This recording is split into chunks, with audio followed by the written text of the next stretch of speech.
Hello everybody, this is माही। और आज एक ऐसा इंपॉर्टेंट टॉपिक मैं लाया हूँ, इससे आपको पता चलेगा एक्चुअली आपका व्यू पॉइंट क्या होता है। देखो दोस्तों, एक चीज़ आपको बताऊँ कि ये टॉपिक मैं इसलिए भी ला रहा हूँ क्योंकि जो लोग नौकरी करना चाहते हैं तो वो सिर्फ 30-40 हज़ार की एक पगार पाने के लिए महीने में कि बस मेरे तो पैसे आ जाएं, घर का खर्चा चल जाए, इसलिए नौकरी कर रहा हूँ, तो वो तो ऐसे भी लोग मिलते हैं हर जगह।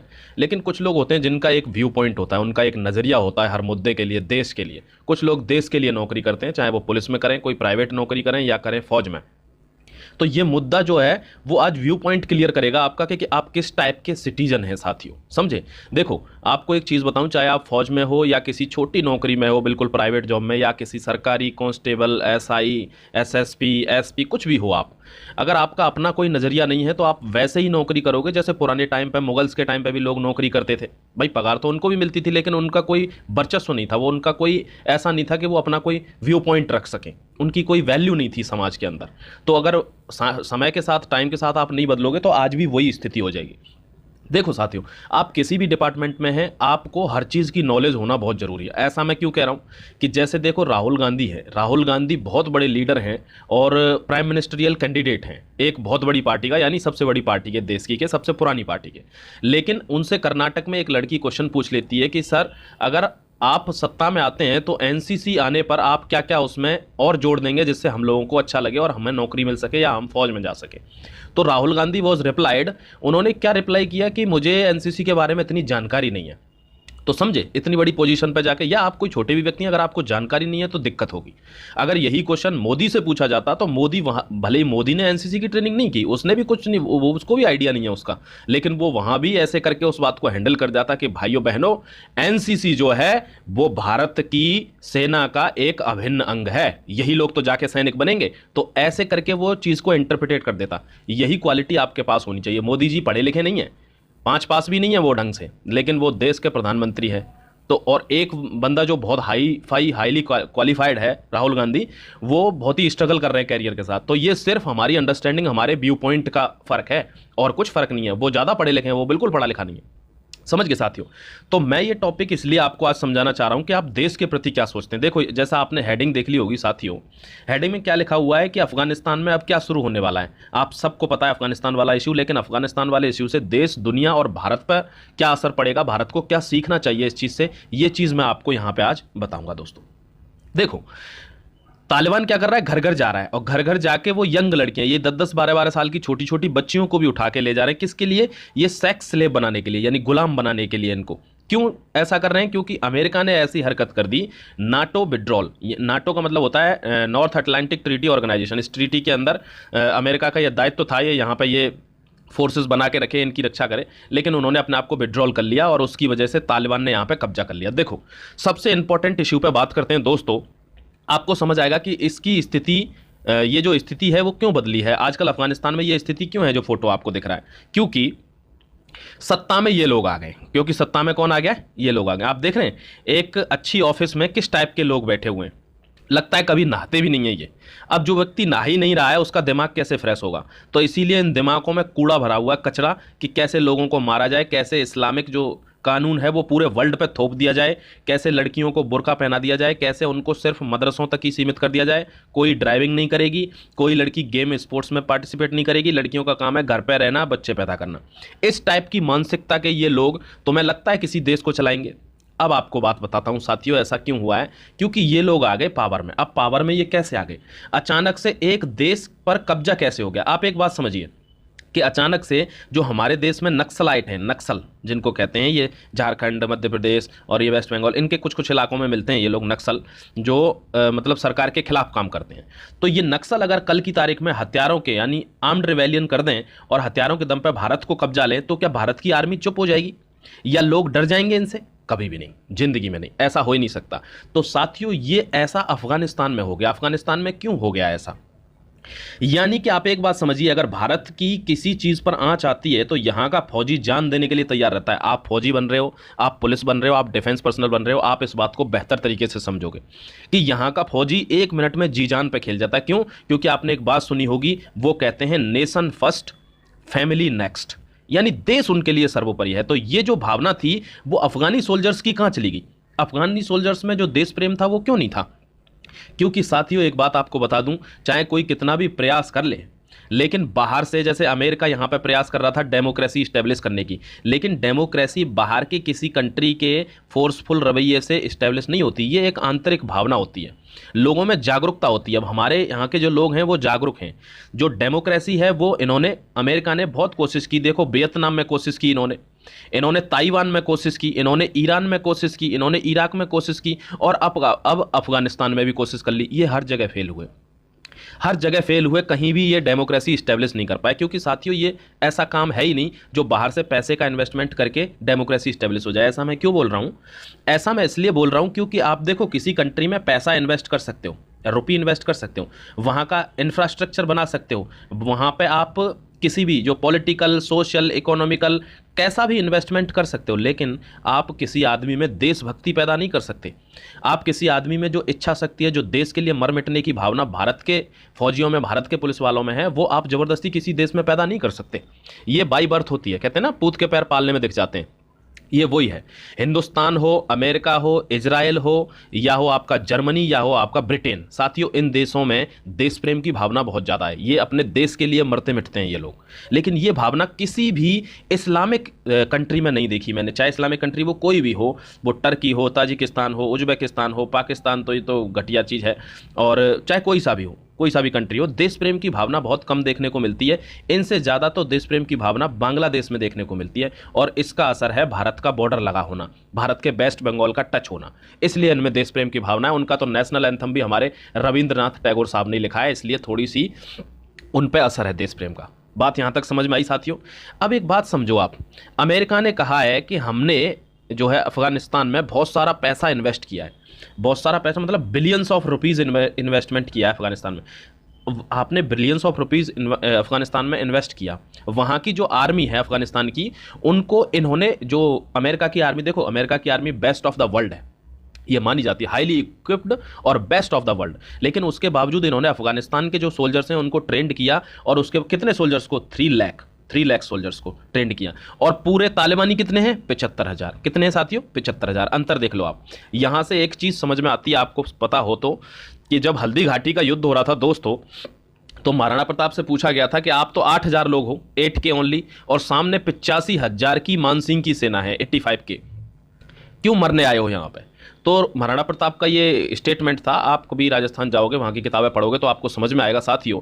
उन्होंने कहा था कि युद्ध का जो परिणाम होता है वो संख्या बल पर निर्भर नहीं करता कि आपकी संख्या कितनी है।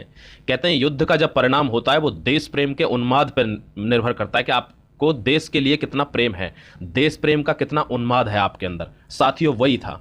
इन आतंकवादियों की स्ट्रेटजी इतनी तगड़ी थी और इनको अफगानिस्तान पर कब्जा करना था। वो जो उन्माद था इनमें इतना ज़्यादा था कि अफगानी सोल्जर्स एक दिन, मतलब आप एक समझिए, एक देश की पूरी सेना एक दिन भी टिक नहीं पाई मात्र 75,000 लोगों के सामने, जबकि उनमें 3 लाख लोग तो अमेरिका की बेस्ट ऑफ बेस्ट आर्मी के ट्रेंड लोग थे। क्या मतलब रहा होगा? आपको क्या लगता है साथियों? मैं बताता हूं आपको क्या मतलब रहा होगा कि अमेरिका ने जो पैसा इन्वेस्ट किया वो खा गए वहां के पॉलिटिशियन खा गए। और इनकी जो अप्रोच थी कि इन्होंने जो आर्मी के ऑफिसर्स थे, कमांडर्स थे, उनसे लिबरल रिलेशन बनाए, ठीक है, और जो वहाँ पे कुछ पॉलिटिशियन थे उनसे भी रिलेशन बनाए। इन लोगों ने अंडरग्राउंड उनसे बात की और उन्होंने कहा कि जब हम ऐसा कुछ करेंगे तो आपको सरेंडर कर देना है, हमारी तरफ डिफेक्ट हो जाना, यानी हमारी तरफ मुड़ जाना, और जैसे ही आप मुड़ोगे आपको भी कुछ ना कुछ मिल जाएगा। और वही हुआ।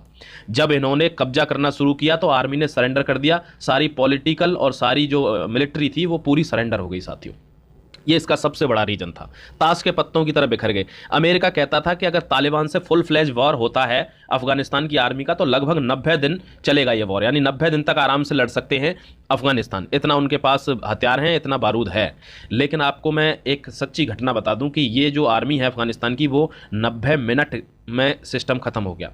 90 मिनट कह लो, 1.5 घंटे में ही सब कुछ इधर उधर हो गया साथियों। इसको कहते हैं द लैक ऑफ नेशनलिज्म, यानी नेशनलिज्म इनमें बहुत ही कम है। भारत की तरह इनमें देश प्रेम का उन्माद नहीं है कि अगर एक फौजी को, अगर हमारे को खरोच आ जाए तो आग लगा देते हैं हम पाकिस्तान में घुसकर वहां सारे लोगों को खत्म करके और सकुशल वापस आ जाते हैं। ऐसा देश प्रेम चाहिए।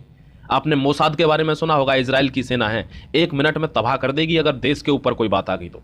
उनके लिए देश सर्वोपरि है। ये भावना हमको मुस्लिम राष्ट्रों में कम दिखती है क्योंकि मतलबी टाइप का सिस्टम दिखता है। ठीक है दोस्तों, चलो आगे आपको एक चीज़ और बता देता हूँ कि ये इतनी जल्दी यानी एक ही दिन में कैसे कब्जा हो गया। एक दिन में क्यों आर्मी रिवेलिएशन क्यों नहीं करवाई, उनका रिपल क्यों नहीं कर पाई आर्मी? क्योंकि साथियों अमेरिका की भी इसमें थोड़ी सी भूमिका है। वो अपने अच्छे से अच्छे जो हाईली टेक्निकल जो टैंक थे, बहुत बड़ी हथियार थे बहुत बड़ी संख्या में, वो सब छोड़ के भाग गए यहाँ से।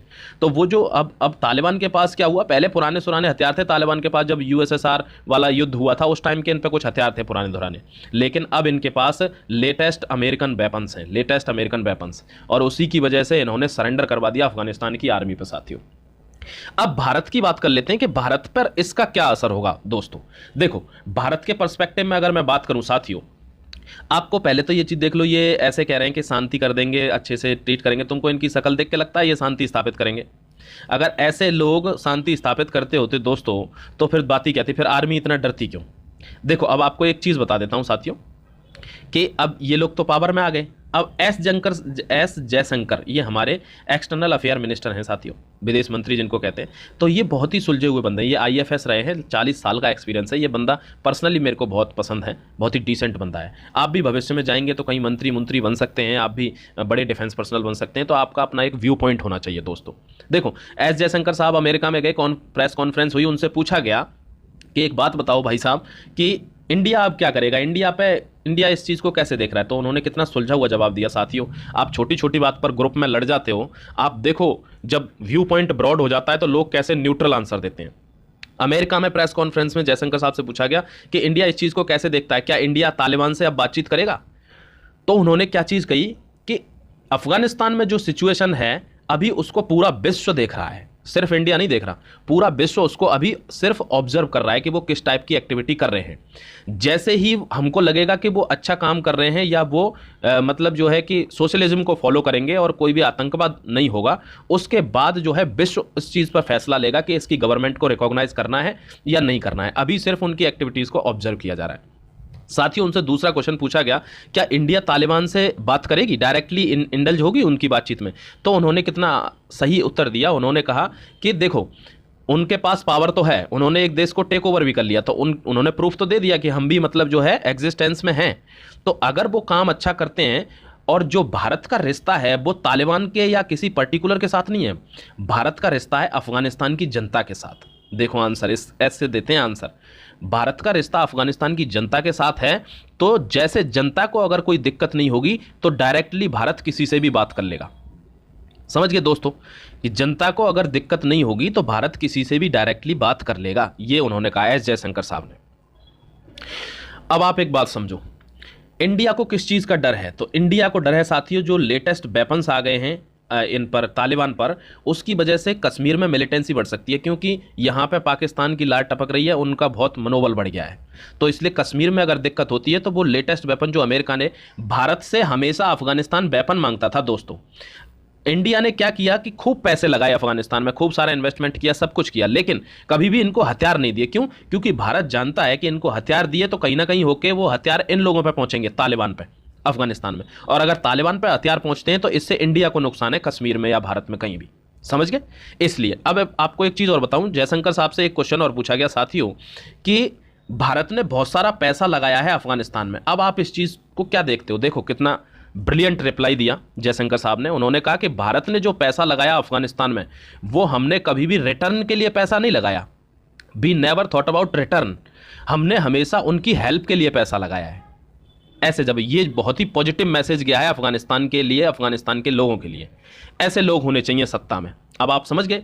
अब देखो साथियों, अब आपको एक चीज़ बता दूं कि अब इस कहानी से सीखने को क्या मिलता है, इसका मोरल क्या है, कहानी का मोरल आप समझ लीजिए, आपको सारा मुद्दा क्लियर हो जाएगा।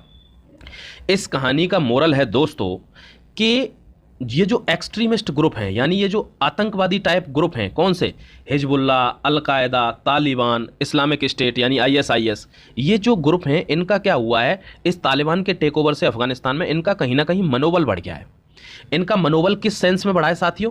इनको कहीं ना कहीं ये लगने लगा है कि जब 75,000 लोग 3 लाख सैनिकों को एक दिन में सरेंडर करवा सकते हैं, वो भी अमेरिकन ट्रेंड सोल्जर्स को। तो हमारे पास भी तो हथियार हैं, हमारे पास भी तो एकता है, इस्लामिक एकता। तो हम पूरे देश को नहीं तो कम से कम किसी एक छोटे से एरिया पे तो कब्जा कर ही सकते हैं। ये जो मनोबल बढ़ा है, ये कहीं ना कहीं देश के लिए या किसी पूरे विश्व के लिए थ्रेट पैदा करेगा। ये लोग आतंकवादी एक्टिविटी बढ़ेंगी, इसीलिए तो लोग परेशान है, इसीलिए तो अफगानिस्तान से लोग चलते हुए हवाई जहाज पे भी लटक के भागने को तैयार है, क्योंकि वो इस चीज़ को फील कर सकते हैं कि क्या होने वाला है।